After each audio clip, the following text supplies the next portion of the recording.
Okome apa hal? Apa dironjang? Okome apa hal? Apa dicerokah? Ate, kome.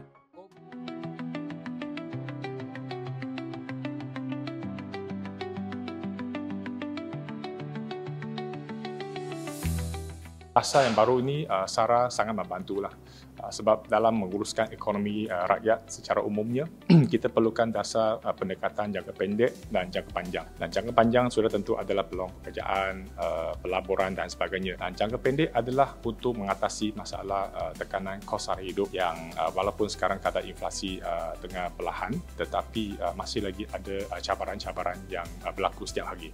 So, itu sebab dasar baru ini SARA bagi secara tunai setiap bulan kepada penerima adalah sangat baik untuk mereka memberi barang-barang dapur, barang keperluan di kedai-kedai runcit yang terdekat pasar raya yang tersenarai dalam KPTN.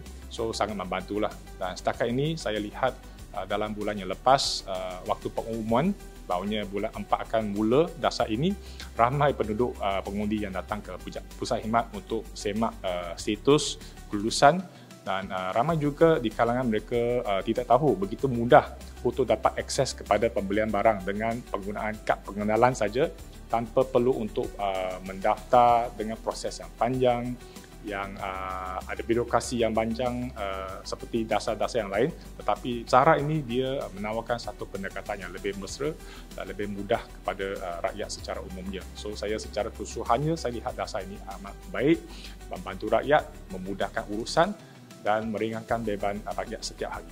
Saya sebagai penerima sumbangan asas rahmah iaitu SARA mulai bulan 4 dijadualkan sehingga bulan 12 berjumlah RM900. Saya harap mulai tahun depan bertambahlah nilai yang nak diberikan. Saya amat gembira lah setiap bulan memenuhi keperluan dapur. Saya berterima kasih kepada Kerajaan Madani. Semoga diteruskan sehingga bila-bila masa.